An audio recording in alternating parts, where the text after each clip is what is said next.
back again. Thanks so much, Thomas, for coming on board. This is good to have you there, and good to actually to respond to these questions. And folks, you've done some great questions. These are good. These are important, and we've taken the best ones. Many of you are saying the same thing, so we just grabbed out ones that reflect what quite a few are saying. And this is one of them. And so this one, though others you have asked this, is from TFM, which is True Form Motivations. And this is what he says. Luxenberg, this is Christoph Luxenberg. This is the book that we introduced earlier, Christoph Luxenberg, and the one that has gone viral with over 93,000 people have now watched about this book, where Thomas unpacked it and showed the 7 different categories, or 7 different layers of peeling it apart, peeling it down the Arabic to get back to the original text. That was done by Christoph Luxenberg. It was published in 2003, I think in Germany in 2000, am I correct? 2000, yeah. And then that is now, so it's been around for almost 20 years, but we're only just putting it up now so people can see it. And I think for many of you, this is the first time you've heard what Luxenberg came up with. And this is why the question by TFM. Luxemburg's argument from that book are considered extreme in academia, and his conclusions are not tangible for the most part by academics. Which doesn't mean all of what he argues is wrong, but much must be weighed by the critical method of academia, because the Quran, even with Syrian loan words, have many similarities with the Jewish targums than with Christian narratives, and so could be argued that it is Jewish instead of Christian lectionaries. That's what Joe from Red Judaism argues, that this is both and. There have been several criticisms of his work by Western academics like Angelika Neuwirth and also Francois de Blois, among many others. So what basically the question is, why is it that these academics like Neuwirth and de Blois, why don't they accept him? And why is it that academia has not accepted him wholesale yet? Yeah, so I think what's at the bottom of this is that it is indeed groundbreaking, right? It is extreme. His views are extreme compared to what has gone on before. And it's always a hard sell to people who've devoted their lives to a certain way of viewing things. One analogy I always like to give is the theory of plate tectonics. Unfortunately, I forgot the guy's name, but the guy who came up with it, when he first presented his idea that the continents move, he was laughed out of the room. Like every scientists said, this is absurd. Continents move, that can't happen. It took 50 years, and it wasn't that anybody changed his mind. It's just that the old guard was eventually replaced. And then the younger people who had like more of an open mind, they saw his arguments and they saw that it makes sense, and eventually it got accepted.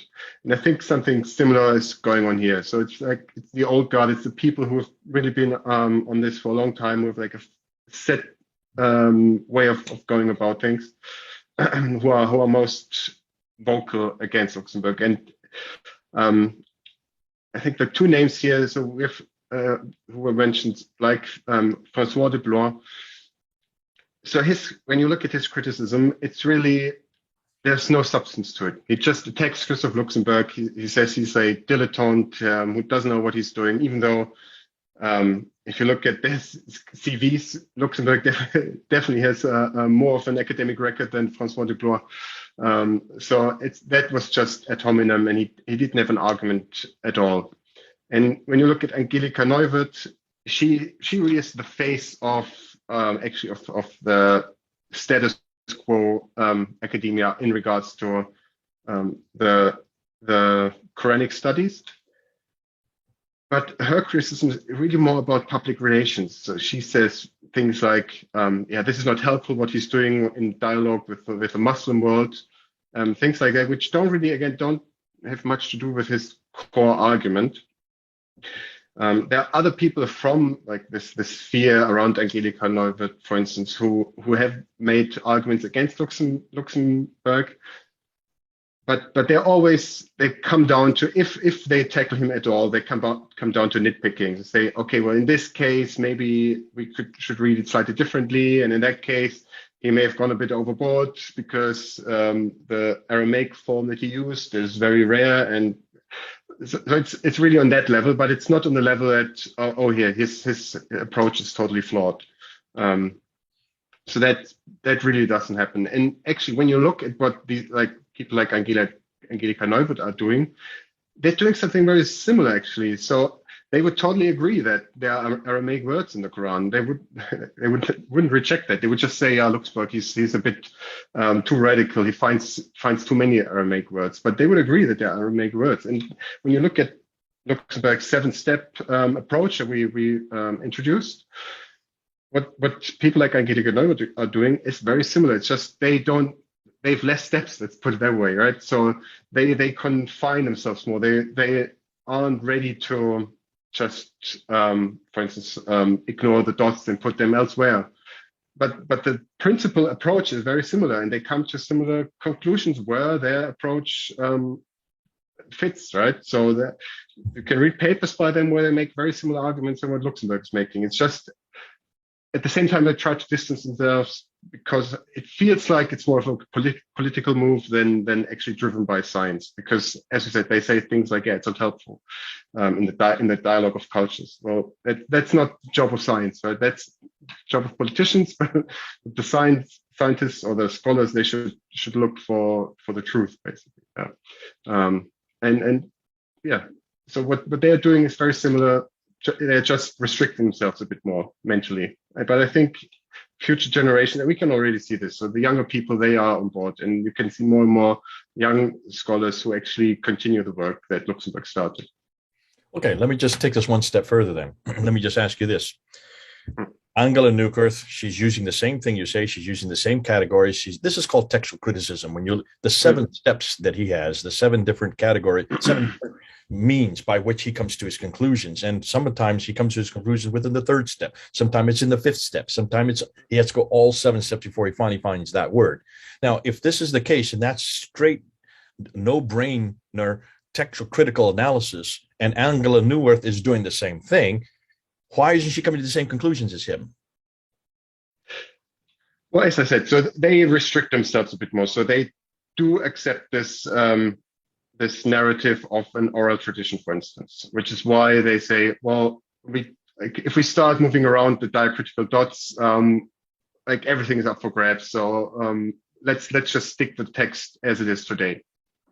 So that's the main difference. So they restrict themselves a bit more. They limit the methods that they're using based on more of an acceptance of this Islamic narrative as it exists today. Okay, I'm going to keep pushing back on this. Forensic testing, forensic evidence starts from the premise if there is a mystery in front of you, if there's something that needs to be solved, you peel it away until you get to the solution. In this case, what Christoph Luxenberg, he's looking at that 25% of the Quran that is what you call the dark passages. Nobody understands it, including Angelika Neuwirth. She doesn't understand it, nor do the Muslim scholars understand it. Christoph Luxenberg, by doing this 7 steps of peeling it away, layer by layer by layer, getting down and finding what that 25% means, and is able not only to find what it means, he's able to find antecedents in lectionaries from which it is derived. That, to me, forensically speaking, has then solved the problem. How is it that Neuwirth can say that this is extreme, when that's exactly what you're asked to do of any text that makes no sense, including these dark passages? If you then uncover and find out what the meaning is, and you go even a step further and say, well, here is where it's borrowed from. We even know who the original writer is and when it was written and where it was written. And we know that this was much earlier and that this was a lectionary, a well-known lectionary at this certain time and date. One of the examples I'm giving you is a Surah 23. I don't know if you've seen what Odon, Guillaume D has done this very thing. Guillaume D has taken across and found that this beautiful hymn about the believers in Surah 23 and the duties of the believer and then the rewards of the believers from verse 1 up to verse 11 can be found exactly word for word, strophe for strophe from a beautiful hymn by Ephraim written in the 4th century, written in Aramaic, taken and then bastardized because one verse has been added, verse 6, which has nothing to do with the hymn, all about the chastity, about how the believer must be chaste, and yet except for those which your right hand possesseth. That bastardized chastity, where that was added at a later date. So here is an example of doing the same thing Christoph Luxenberg did, taking away all these layers, coming back and not only finding what the original text is, a gorgeous hymn really about believers, written in the 4th century by a man named Ephraim. We know who wrote it. We know when it was written. We even know why it was written. How can you say that this is extreme, or that this is not acceptable, or this becomes a hard sell, or that this disrupts the consensus? Well, shouldn't the consensus be looking for that very kind of solution? And if he can find it, if Guillaume D can find it, if Christoph Luxenberg and Gunther Luling can find it, why can't Neuwirth find it? And I would suggest maybe the Neuwirth are, this may be something that's upsetting them more than academia is. It's not the academic exercise that's upsetting them. It's possibly that this may be upsetting Muslims more than anybody else. Definitely. So that could be the answer, because as I just said, that in their interviews where they asked her about Luxembourg, that's always her answer. It's, this is not a helpful approach. We want to have dialogue with the Muslim world and so on, and we need to involve them more, get their point of view on board. So I think this is more a PR move than actually a scholarship point. At least that's how it comes across to me. And I push that back one more step.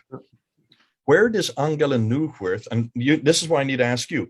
I know here in Britain, and certainly United States, almost all of these different academic institutions are in universities, on the university campuses. These are Middle Eastern studies. Almost all the Middle Eastern studies are funded by oil money coming from OPEC or from Middle Eastern countries. Primarily countries like Qatar and Saudi Arabia, Bahrain, they are the ones that are funding many of the chairs. We had this problem there at the School of Oriental and African Studies. When I was studying there, the Sultan of Brunei built a $10 million building with the understanding that the head of department would be an academic that they chose that came from Saudi Arabia, who had no Western training whatsoever.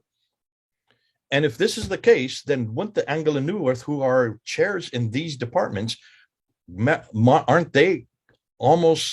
they have to be careful what they say in public, because that might stop the funding of the very departments that pay them their salaries?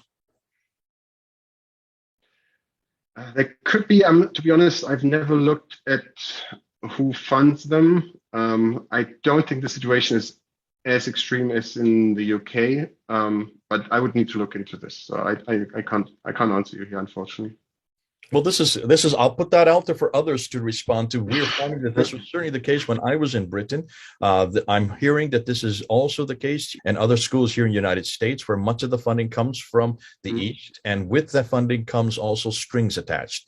And one of them is the funding will continue if certain scholars don't say certain things, and this is shut down and almost censored in some cases. And I don't want to give names right now, because I have to be careful, because I know of specific examples where this is the case. So that may be behind what Neuwirth is saying. It may be also behind what de Blois is saying. Maybe we need to be careful that they don't have the freedoms that you and I have, or they don't have the freedoms that Luxembourg, who really, that's not even his name. He had to use a pseudonym. We don't even know who this guy is. He has to use a pseudonym for even to write. As far as I know, de Blois is actually in the UK, so it might be that he's actually in one of those institutions where he can't say everything that he may want to say. I don't know, but yeah, he's definitely in the UK. Listen, I don't think it's only unique to UK. I think this is all over Europe. I would suggest that could be. Yeah. Maybe they're in Germany as well. Anyhow, we need to move on. There are many other things we need to get up, but this is exciting. This is good to know that we in some ways we should not expect the academics to really be ballyhooing and lifting up Christoph Luxenberg and Gunther Luling. I mean, the question always, people have been asking me this: why was Gunther Luling thrown out of the university when he had such a stellar doctorate, highest degree you can get? Why in the world was he thrown out in 1972? Do you know the answer to that? Well, I think I said in the original video, yeah, he stepped on some toes, and it was really this actually was the predecessor of Angelika Neuwirth. Basically, he wrote a review of his doctorate thesis where he ripped it apart, which basically ended his career. Why he did that, hard to tell. I couldn't say. Okay, and this is fascinating because have there been any response to that ripping apart? Did Gunther Luling come back with a response? He did, and he worked it into his book. So the book that's on sale is actually the result of that. So he took his old doctorate thesis and he basically put the response to this critique in there. So it's all in there. But it never resurrected him to be brought back into. No, well, not until the translation, until it really got more of a international resonance, and that's really now he's rehabilitated. I mean, there's still some things that people disagree with, obviously, but his approach has now been totally rehabilitated, and he's now basically a respected scholar again. Let me just give you a modern example, exactly what we're talking about. This book right here, written by Dr. Dan Brubaker, when it came out, this is a little over 100 pages. There was an article written about a year and a half later by a man named Haitham Sidki from Chicago. Haitham Sidki does not have a degree in anything that was Islamic. I think he's into medicine or biology. He's not an academic in Islam at all that I'm aware of. And yet he wrote on almost equal size, an enormous article in a Muslim magazine that just absolutely tore this to pieces as best he could. Dan Brubaker wrote a response to it, explaining exactly and showing error after error after error that Haitham Sidki made, and responded to it, sent it to the same journal that Haitham Sidki had been given this enormous space to write this scathing criticism, and they wouldn't allow him to publish it at all. They wouldn't take it. They said, no, there's no need to. We don't accept this. So he had no right to reply.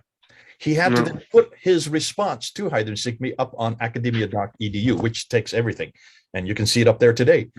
So that Muslims have never seen the response. And almost every Muslim who ever talks about that book says, oh, Haitham Sidki has destroyed him, without realizing there is a comeback. And yet that comeback is not permitted in the same journal that introduced it. And I think there is a double standard here. There seems to be a double standard. We're bringing it up here. And I think this may be one reason why you are finding the older school. And I'm glad to see it is the older school that's having a problem with Christoph Luxenberg and with the building, but not the new ones. And it's the new ones we can be encouraged by, because they're the ones that are going to take it and run it forward. And I'm so glad to hear you're saying that Gunther Luling has now been resurrected. He died in 2015. And before he died, he was actually given and applauded for what he had did way back in the 1970s, albeit 40 years too late, but nonetheless, bless him that he did the work he did. Thank you so much. This has been exciting. This has been interesting. I hope TFM, True Form Motivation, you have been answered. This is also going to cause an awful lot of, this is going to be something that we'll probably be talking about in the future as well, because this is an ongoing problem, difficulty. I've seen it in my own ministry. I've seen it in my own academics exercises where I have been ridiculed and hammered by other academics. But the people on the ground, the people who are actually using the material that we're bringing out, especially in PfanderFilms, have been able to use it, and they've been given the freedom to do so. Even Patricia Corona said this to my face in her office before I did my debate in 1995, when I went up to get her points, and she was the one that really put my debate together. And I said, why aren't you debating this? This is your material. You're the one who actually found this. It was one that you have done the journal work on this. And she looked at me and she just kind of laughed. And she says, Jay, I have a chair to protect. I have an institution I represent here at Cambridge University. I could never debate this in public, but you have no chair to protect. You have no institution you represent. And then she went on and says, actually, you do have someone. The only person you represent is Jesus Christ, because you've told me that's why you're doing it. It says, you have the freedom that I don't have. Now, this is back in 1995. She told me this. So we're talking about 26 years ago. She told me this, and that's where the penny dropped for me. And maybe that's where, Thomas, we need to help people out. Much of this that we're introducing on PfanderFilms, much of the material that you have been introducing is controversial. It is highly confrontational. And for many academics, they dare not touch it. It is poison. It is toxic to them. because it was toxic to their careers. It is toxic to the chairs they represent. It is toxic to the institutions that are supporting them and giving them their salary. And it will shut down, close down. It will shut down and close down many doors and windows and opportunities for them to get into museums, for them to get into to get into dig sites, or even to go into universities, on especially in Muslim countries, or even to get into the countries to look at manuscripts. So they cannot say what they know. And I would suggest that this is one of the only areas that I'm aware of in academia where what you learn and what you say may destroy your career, like it did to Günter Luling. It destroyed his career. For 30 years, he was in obscurity. 30 years he was in obscurity because of what that one individual did, who is the precursor to Angelika Neuwirth. And if that is the case, can you then understand why, in many respects, getting back to asking the question, why is it that the academics are not lifting this up and praising Christoph Luxenberg and praising Günter Luling, is because of the institutions they represent and the chairs that they have to protect. They have a different remit than you and I, which means we have a lot more freedom to say it, get it out into the public sphere. That's why we're using YouTube. And that's why what you're bringing us, Thomas, is so invaluable, because you have the freedom to say this. You have the freedom to even take the questions and respond to them. What the rest of you who are listening need to do is make sure it doesn't just stay here. Get it out. Get it out to as far and wide as you can, and especially for Muslims. They need to hear this material. They need to engage with it, and they need to come to conclusions on it. Well, this has been great. Thanks so much, Thomas, for not only responding to these questions, but taking the time to do so, but doing so intelligibly and so really understandably, so we can understand it so much better. God bless you. This is Thomas there in Germany, 4,000 miles away, myself here in the United States. Over and out.